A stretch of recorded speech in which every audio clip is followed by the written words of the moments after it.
आजच्या व्हिडिओमध्ये आपण मुलांशी त्यांच्याबद्दल आणि त्यांच्याशी संबंधित विविध गोष्टी, अनुभव इत्यादींबद्दल बोलू। भाषेच्या विकासात बोलणे हा महत्त्वाचा टप्पा आहे।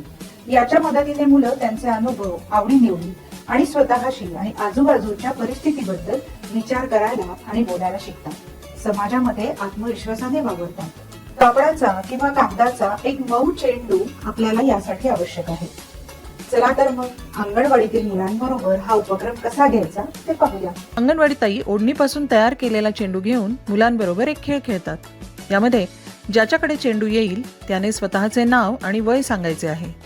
त्याप्रमाणे मुले एकमेकांकडे आळीपाळीने चेंडू टाकतात आणि स्वतःची माहिती देतात। जसे की कुणी सांगते, माझे नाव अब्दुल आहे आणि मी 6 वर्षांचा आहे। माझे नाव प्रिया आहे, मी 5 वर्षांची आहे, वगैरे। खेळात अजून गंमत आणण्यासाठी त्यानंतरच्या फेरीत ज्याच्याकडे चेंडू येईल आता त्याने स्वतःला सुट्टीच्या दिवशी काय करायला आवडते आणि काय करायला आवडत नाही त्याबद्दल सांगायला ताई प्रोत्साहन देतात। मुले ही मजा करत स्वतःच्या आवडीनिवडीबद्दल सांगतात।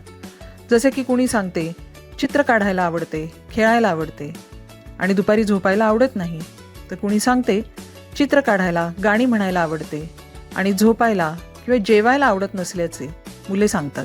अशा प्रकारे मजा करत उपक्रम संपतो। मुलांबरोबर या गप्पांना म्हणजे संभाषणाला पुढे नेण्यासाठी जेव्हा मुले स्वतःबद्दल बोलू लागतात तेव्हा तुम्ही त्यांना त्यांच्या कुटुंबाबद्दल आणि मित्रांबद्दल सांगण्यास सांगू शकता।